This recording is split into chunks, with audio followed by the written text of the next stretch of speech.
tungo tayo sa ating law enforcement naman. So kung maaring matanong ko naman muna si General Torre, sir. General, nung nakuha po si Quiboloy, naging usap-usapan po noon kung naaresto ba siya or sumuko ba siya. Pwede nyo bang liwanagan ito para sa amin? Paki-update nga po ang bayan. Once and for all, ano po ba ang nangyari?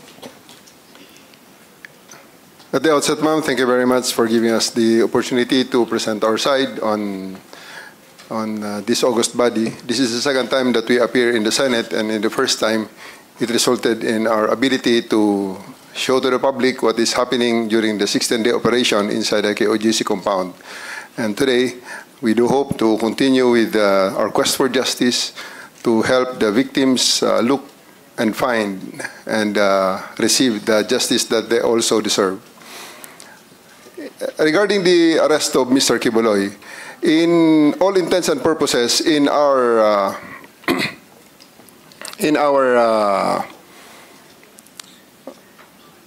whole operations, he is arrested because he submitted himself to my representative because he has no other options other than submit himself to the custody of the law, because whether he like it or not, he has no other options during the time, because I have 4,500 people around him inside this compound, and 1,200 is concentrated on the two buildings that he has control of.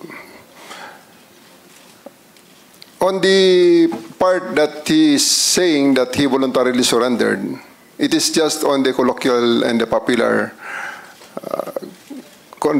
term of this term surrender, because he has no other option. Again, I will stress on that, because all the other units there that provided us with assistance only provided prisoner transport from the place he is arrested to the place where he is detained.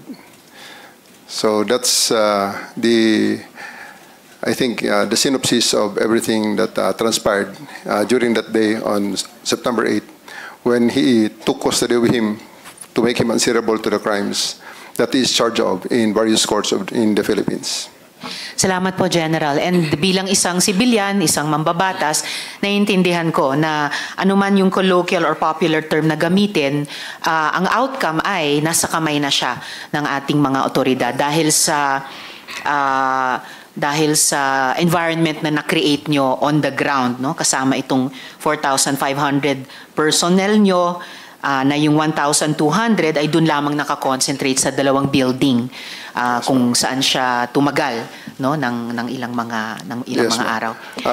Yes, General. I do believe that the term surrender and arrest is being debated upon. Well, I do believe that the camp of Mr. Quiboloy would like to model the issue on the term the surrender and arrested, because it has great bearing on the criminal case that they are facing, ma'am. So they can use the voluntary surrender term as part of their maybe their defense for and prayer for leniency and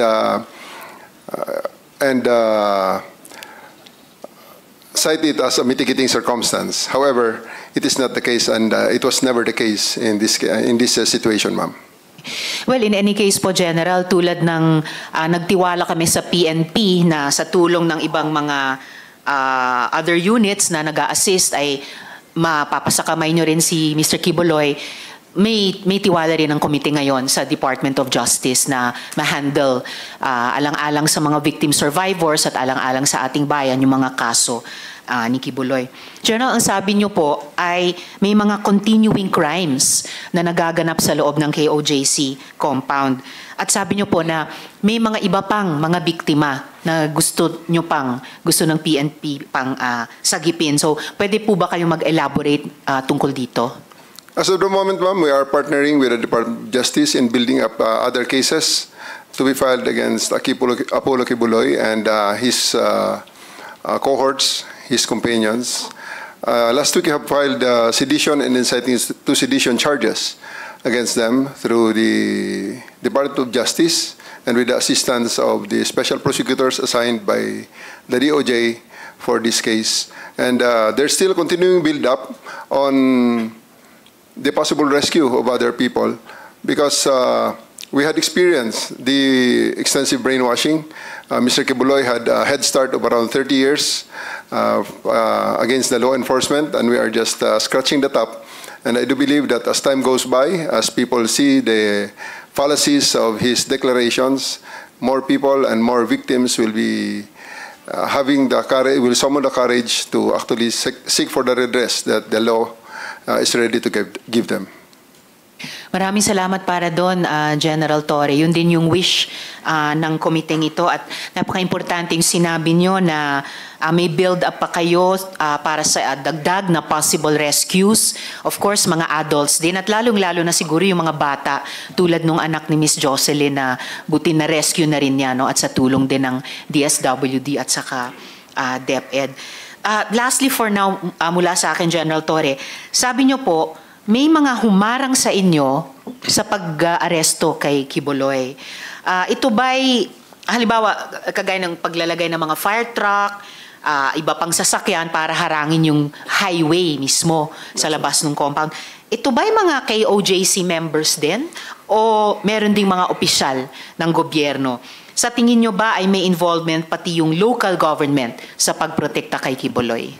Well, on the direct evidence that we have right now, ma'am, we have seen members and non-members alike who had conspired to prevent us from serving the warrant of arrest for Kibuloy, or at the very least make it very, very difficult for us to actually do our job. And it's not for the persistence and faith of my superiors and the people from the government, and also the cooperation and the blood, tears, and sacrifice of my men, we would not have achieved and overcome that the obstacles that they did to prevent us from achieving the mission. We had experienced roadblock after roadblocks, and the pressures, especially considering that the compound is very large and the only coverage that we have there is the SMNI, to which we are actually asking YouTube to take down, considering that it's being used to protect a fugitive not only from the Philippines, but also a fugitive of the laws of the United States. So we're asking YouTube to actually take down the channel of SMNI and also Facebook for them to prevent from using those social media platforms as leverage for their illegal activities and criminal activities, basically. And at this juncture, ma'am, I would like to thank the Senate for giving us this chance to show to tell our story, the side of the story, hoping that this is a hearing in aid of legislation, and I do hope that legislation will really be passed to help us and again give leverage to the law enforcement, because I can really feel that in the 6-10-day operation we have reached the limits of the law, and we have really tested the limits of the law there, and I do believe that we still did everything within the bounds of the law, however difficult it may be. And I do believe that it's time that we also try to adjust the law in the hope that it will be more responsive to the needs of the time, because if we only listen to all those telling us that, especially the lawyers of Apollo Kibuloy, telling us that we are doing things illegally because for 16 days we stay there without a search warrant, citing that the use of the warrant of arrest as basis of our search, and stay there in the compound, which I believe that they are wrong, really gave us this sometimes this sense of doubting ourselves, especially that the propaganda day in and day out is hitting us left and right. And I do think that this opportunity comes, because if we don't adjust and make the law more responsive to the current times, it will create a situation where some people will be definitely beyond the reach of the law. Because if we are not that persistent, Mr. Kibuloy will still be out there laughing at us and just telling everything that things that he wants to say because he will be out. He will be always out of the reach of the law.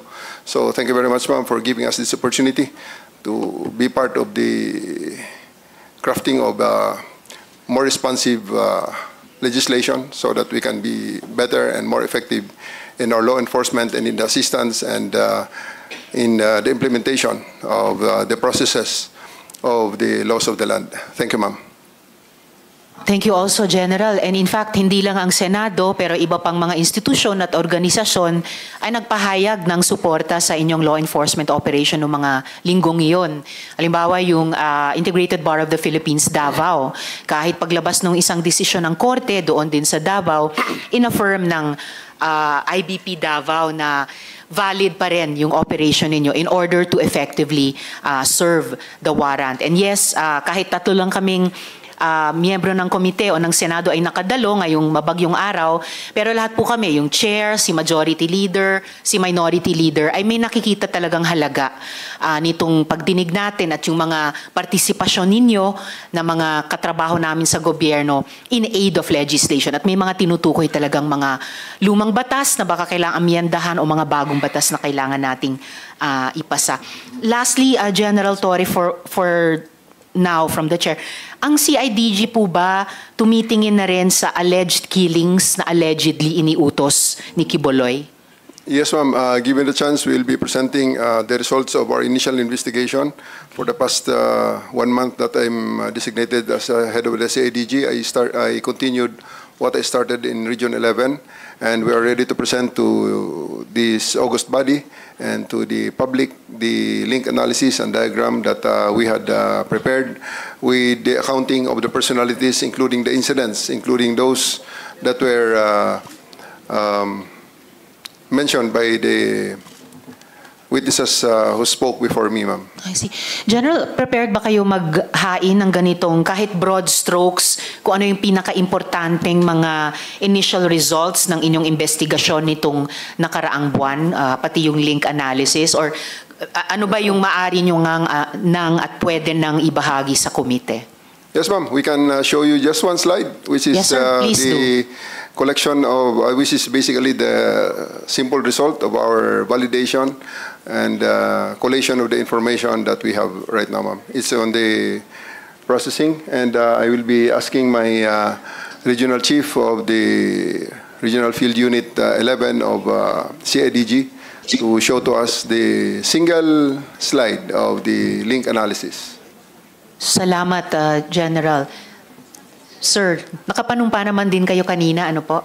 Yes, sir. Yes, ma'am. If you could, sige po.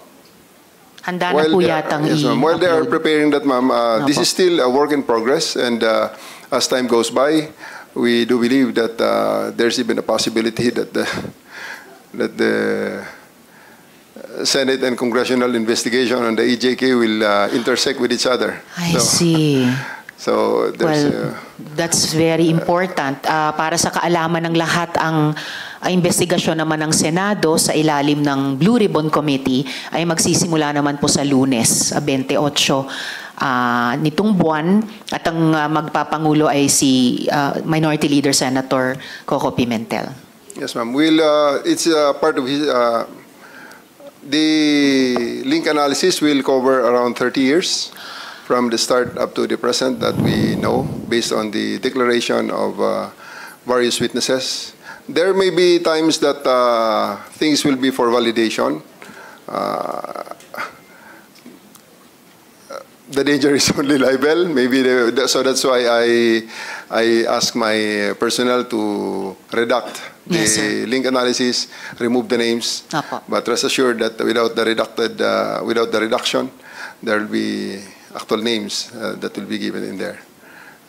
Very well taken, General. That will include victims who were already killed, who had died, and that will include the witnesses that you have just heard today and how they are positioned in the network of Mr. Quiboloy.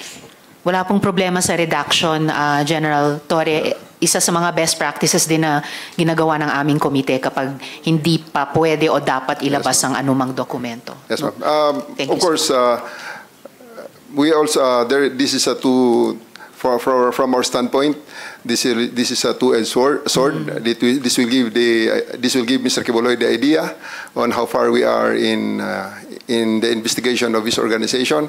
But also, we are presenting this to the public, hoping that to show the public and the potential, especially the potential victims, the other victims who have not yet spoken, have not yet surfaced, to have the courage to believe in us that we are actually in the correct path to the total investigation and comprehensive investigation of the organization of Mr. Quiboloy and his eventual delivery to the Bar of Justice of this land, ma'am. General, magtitiwala po ang chair sa judgment nyo. Yes, ma'am. Kung ano ang tingin nyo dapat at pwede nyo ng isa publiko without telegraphing any of your punches sa defense team ni Mr. Quiboloy. Yes, ma'am. The chair will respect that po. What you want to and can present in public sa hearing na ito o ano yung gusto nyong isumite na lang muna in writing or dahil mag-adjourn na tayo, wala nang executive session, but I will trust your judgment po. Ano yung gusto nyong ilabas ngayon in public hearing, ano naman yung gusto nyong isumite na lang in writing or totally not submit yet habang work in progress yung investigation. Thank you, ma'am. I would like to acknowledge the immense work of Colonel Hanser Marantan here, the chief of the Davao City Police Office, Yes. to my left. Yes. They had been working closely with Colonel Jean Licod, my regional chief of the Regional Field Unit 11, under the direction of our chief PNP. He had who had given us the instruction to really focus on this operation. Please, we only use the. Please only flash the Jean. Pakibantayan mo na lang yung link diagram lang. Or sir, General, while we're waiting for the finalized, redacted and finalized slide, maybe I can pose some questions kay Colonel Marantan. Yes, ma'am. Thank you, General. Colonel, kaugnay sa isang follow-up question ko kay General kanina, naging usap-usapan din na mayroong mga kailangan pang i-rescue na mga kababaihan at kabataan, in particular, sa loob ng KOJC. Ano pong actions ang kinuha ng PNP? At may mga rescue attempts ba na ginawa in coordination sa ibang mga government agencies? Madam Chair, yes. In fact, we have a good accounting with them. I have prepared some slides there for your appreciation. Maybe is there already on the PowerPoint presentation? Or baka, Colonel, pwede nating ipakita yung tatlong slides nun Yes. kasabay or pagkatapos nung iisang slide, yung finalized and redacted na link analysis. So kung pwede, magpatuloy lang muna yung verbal na pagtatanong ng chair yes. sa inyo. Yes, Madam Chair. Salamat, Colonel. Marami ding vloggers na nagulat ng, ito na po. O sige, suspend ko muna yung pagtatanong sa inyo, Colonel. Balikan po natin yung slide na pwedeng kayo rin po, Colonel. Sino pong magpe-present nung slide ni General? Kayong dalawa po. Si General at kayo, sir. Ako ba yan? At si Colonel Marantan. Yes, ma'am. All right. So the three gentlemen. Colonel General, Marantan will do the honors, ma'am. all right. Colonel Marantan, you have the floor po. Madam Chair, please allow me to read some lines of this prepared opening statement by the DCPO. So I will cover about 4 slides there. And i-cover ko yung magbibigay ng statement mamaya member of the pastoral also. So with that,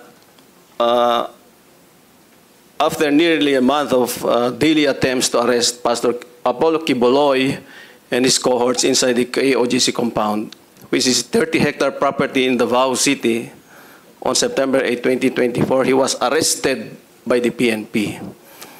After various dramas have been witnessed by the public in relation to this arrest, and a number of victims of Quiboloy have slowly surfaced, approached us, and has given significant information about the illegal activities of said personality committed repeatedly over the years. With the painstaking efforts made by the law enforcement agencies, significant revelations were made to our investigators which are relevant to the prosecution of Quiboloy and his illegal activities, particularly in the highly technical scheme qualified trafficking in persons committed by him and his cohorts. These reports were voluntarily offered by the victims to the PNP with high hopes that justice will be served to other victims who were lured by Quiboloy and his victimization. The revelations, which likewise appear to be consistent and based on facts, led to our investigation on the so-called angels of death, whom Quiboloy exploited to infuse fear among his victims. As we speak, the PNP, with the constant collaboration with different units, are working together to complete the picture of the dynamics of Quiboloy's illegal activities perpetrated over the years. Today, we will also be hearing corroborative statements from one of the victims whose youth have been robbed because of his illegal scheme.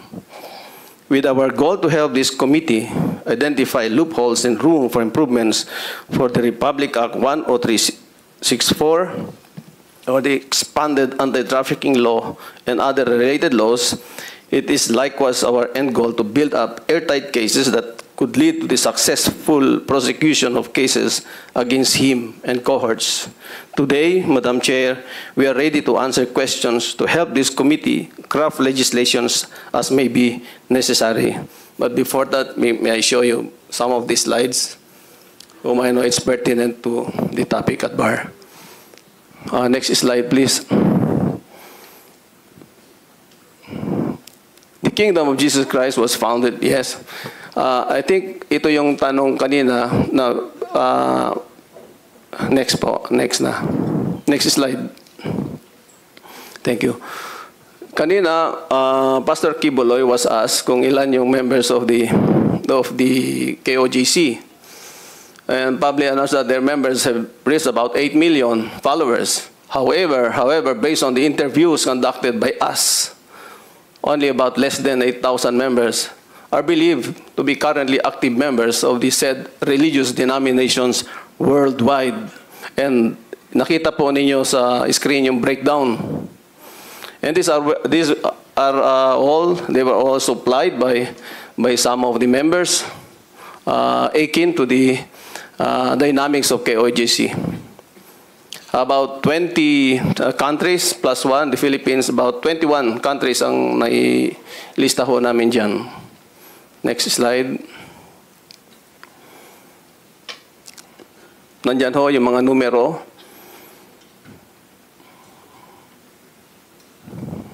Next slide. Ito yung simplified projection of the tip scheme of Pastor Quiboloy. First on the recruitment and then the grooming. Doon sa grooming, there will be separation kung sino ang prospect nila na maging subject of the sexual exploitation. Doon naman, hindi mag-qualify, doon sa standard, pupunta sa ordinary miracle worker for the forced labor eventually. Next slide. Kanina, we were talking about the difference between the lifestyle of the pastoral and members of the simple workers. Next slide. Just please return to one of the... Yes, General Torre. If, baka makalimutan na ni Colonel Marantan. This room is the bedroom of Mr. Quiboloy in the Bible school. Bible school. And there is a bedroom, something like that, looks something like that. With the twin, the lower right corner is the twin tub jacuzzi. Jacuzzi for 2 persons. Thank you. And taken from the narrative of the pastorals, Yes, Colonel Marantan. this is where the sexual exploitation oftentimes is being perpetrated. Next slide. Yan po yung difference na sinasabi kanina ng mga kasama natin ng mga resource speakers.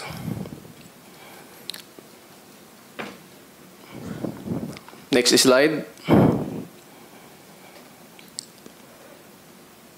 On sexual exploitation perpetrated by Kibuloy after victim is groomed and ready for sexual exploitation, and victimization continued repeatedly through the years and by generation. Through his preaching with the inner pastorals per narrative of the former pastorals, Kibuloy aimed to acquire 1,000 women and anchored on the biblical story of Solomon, king of Israel, who had 700 wives and 300 concubines. Next slide.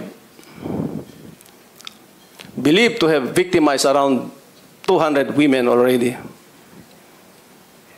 Currently, PNP identified 68 female personalities of different ages whom were victimized by Kibuloy's sexual exploitation. Engaged in strict fellowship with the inner pastorals to brainwash them of the purpose of illegal acts. Kibuloy capitalized on the existence of angels of death to sow fear among inner pastorals. Doon pumasok yung matinding compartmentalization na kahit magkakatabi sila, hindi nila alam yung mga nangyari sa kanila. These inner pastorals who subjected themselves on the last rite, which is the performance of sexual activity with the Kibuloy himself. Next slide. Meron ho kaming mga sinundan na mga members of the pastoral. Very fresh pa yung mga experience na they can narrate it. Mamaya ho, maririnig din ninyo yung narrative ni Elias Marie. Next slide. Yung tatlo hong na-invite natin, invited by the Senate, si Stephanie Ibarra,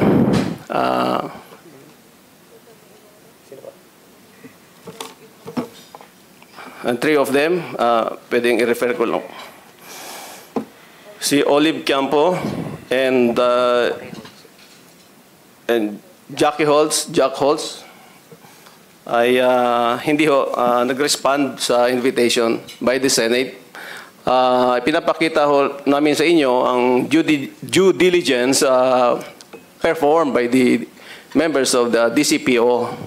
Pero apparently, they did not heed to the invitation of the Senate, especially Stephanie Ibarra. Next slide. Yan po yung mga efforts. Every day, pumupunta yung mga policemen natin doon sa alam ng mga address nila. Next slide. On the way forward, there's an investigation on the land grabbing issues at Barangay Tamayong, on the house of Kibuloy in Garden of Eden, Barangay Tamayong. Next slide. Oftentimes, naipalabas naman ho yung mga photos na ito. Financial investigation on possible money laundering case committed by Kibuloy and KOJC. Investigation on possible tax evasion committed by KOJC and other proprietary businesses owned by KOJC. Investigation on the legality of operations of schools and other business entitled entities owned by KOJC, and the investigation on the involvement of other foundations utilized by KOJC in the operations. Next slide. And with that, Madam Chair, I think the Elias Marie is ready to narrate her ordeal inside the KOJC compound for 10 years.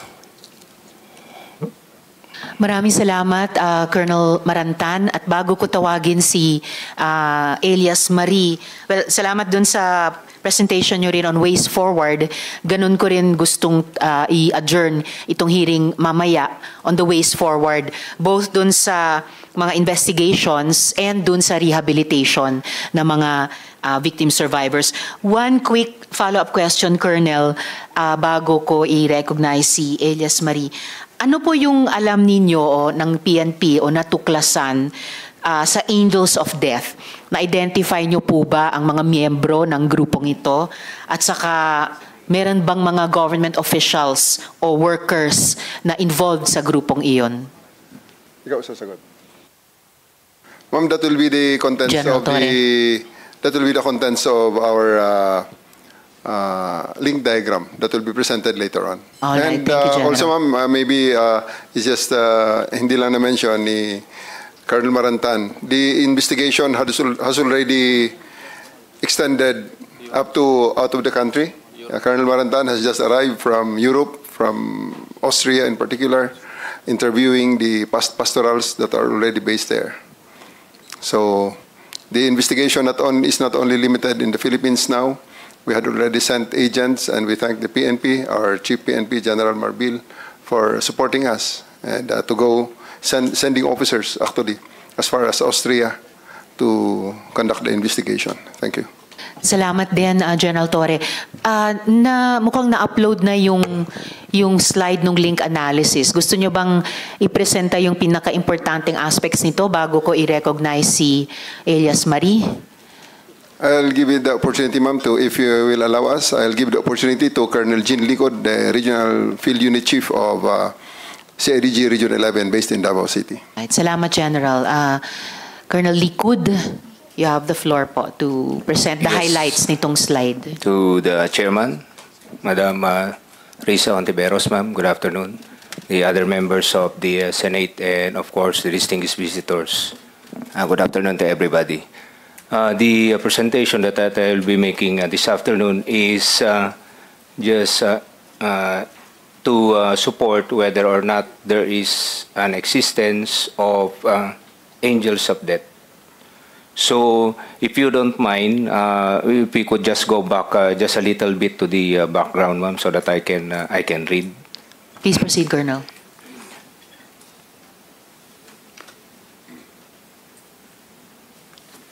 Just to read a little bit with the background of the so-called angels of death.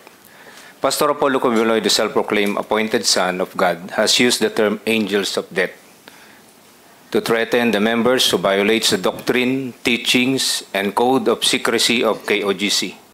Thus, the angels of death was established in 1990. Apollo Kibuloy handpicked trusted members with background in military and security training to compose the angels of death, which later on utilized as liquidation team to various KOGC locations nationwide. Members reportedly possess firearms and are supervised by Crescente Chavez Canada, or also known as Enteng, and Ingrid Canada. So you might be smiling right now, but later I will prove it to you in the succeeding slides. These angels of death reportedly operate as a secretive, loyal group within the KOGC ministry, capable of imposing both physical and psychological harm on those who do not comply with Kibuloy's wishes. The very name, angels of death, suggests a level of intimidation and power that goes beyond mere spiritual guidance. The allegations paint a picture of an organization that functions as a private army, a weaponized wing of Kibuloy's church used to coerce and control members, particularly vulnerable young women whom Kibuloy has allegedly abused. On the part of the investigation, as the primary investigation office of Philippine National Police and in behalf of my director of the Criminal Investigation and Detection Group, we have set some objectives pertaining to the very existence, whether or not the angels of death does exist or not. So we established some objectives to prove whether or not angels of death exist. Second, reinvestigate dismissed cases involving deaths by members of angels of death. Third, identify the crimes perpetrated by the alleged angels of death and its surrounding circumstances. Fourth, identify the degree of participation of members and provide evidence for filing of appropriate charges in court. Definitely, we have to find evidence so that we can file a complaint before the court. as to the efforts that is being undertaken by the CIDG in particular and the PNP in general, we are continuously identifying the alleged members of Angels of Death, profiling of the alleged members, interview of victims' family, relatives, and witnesses relative to the crimes perpetrated by the alleged Angels of Death, thorough and discreet validation on the involvement of the alleged Angels of Death relative to the death of former KOGC members, coordination with other intelligence units, the local police, the AFP, counterparts, and other agencies for case build-up and possible operations if evidence warrants. And next is continuous monitoring and gathering of information and submission of development report as obtained. Now, ma'am, I would like to bring your attention to the diagram being shown in this slide. We would like to show you how is the flow of instruction being undertaken. Of course, as we all know, that the KOGC is a structured organization, but this one, it is not a structured organization. Kaya yung Angels of Death, ma'am, is just the term that is being used, but it is not an organization. It is how, in this diagram, how the instruction is being relayed or being followed by the members. Well, of course, on the right corner, as you can see, is Pastor Apollo Kibuloy. Based on that diagram, Madam Chairman, there are 4 na kanyang pinagkakatiwalaan ng kanyang mga instruction. Si Mr. B, of course, Mr. Crescente Canada, si Ingrid Canada, at saka si Pastor Acobo, based on the diagram. Yan, ma'am, yung 4 na mga pinagkakatiwalaan niya as of now, base doon sa mga nakukuha nating mga interviews and affidavits na nakuha natin. So, yan ang lumalabas sa sa ating structure. Now, ma'am, in relation to the punishments being undertaken on some deaths also, but we are not saying that they are the perpetrators. That's why, on the words of our director, we are on case build-up. We have to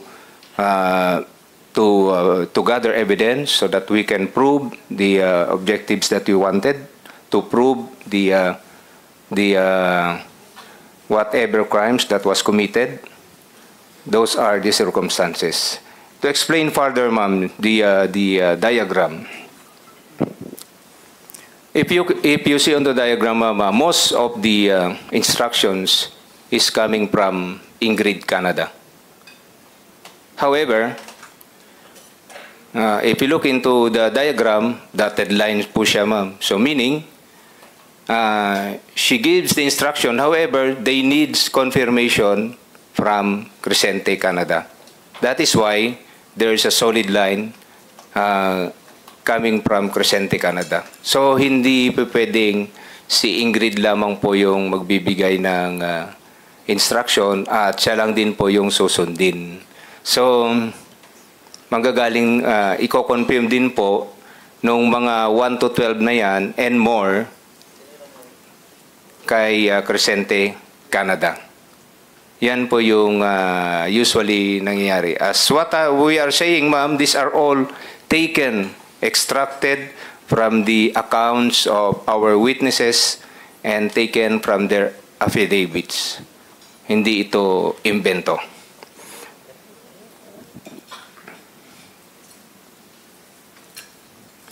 All others, ma'am, yung mga nandyan, ma'am, yung mga nakapula po dyan, ma'am, if you look into that. So, yan, ma'am, yung mga ongoing investigation po natin, yung mga tinakpan po natin na ABC, yan ay mga witnesses po natin, ma'am. And with the indulgence of the committee, Madam Chairman, since this is an ongoing investigation and we're looking into some evidence before we can file a case before the court of law, yan po lang muna yung maipapakita natin sa ngayon, ma'am. Maraming salamat para doon, Colonel Liquid. Thank you, ma'am. Oo, just a couple of follow-up questions kung pwede na ring sagutin. Una po, sa tingin nyo ba tuloy-tuloy pa yung trafficking operations ng KOJC? General Torre. Based on our assessment, ma'am, yes. There's still that possibility, although obviously not on the same scale as when Kibuloy is still heading the operations. And with this kind of publicity that the good senator is doing, I believe that this will have a great impact in stopping this illegal activity, ma'am. Sana nga po, General. Salamat. At lastly, at this point in time, sino ang new leader? May impormasyon ba kayo kung sinong lumilitaw na bagong head pastor? As of the moment, ma'am, based on that link diagram, ma'am, you can see there on the upper right corner, Mr. Marlon Acobo. He has been doing that role, ever since I was there. We were there. And I would like to clarify that among the informants that we had, that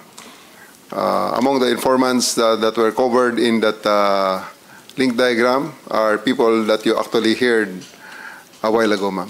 So those people there are prominently, the people that we heard a while ago are prominently playing a role in that link diagram. Maraming salamat para doon, General Torre at Colonel Marantan at Colonel Liquid. So at this point,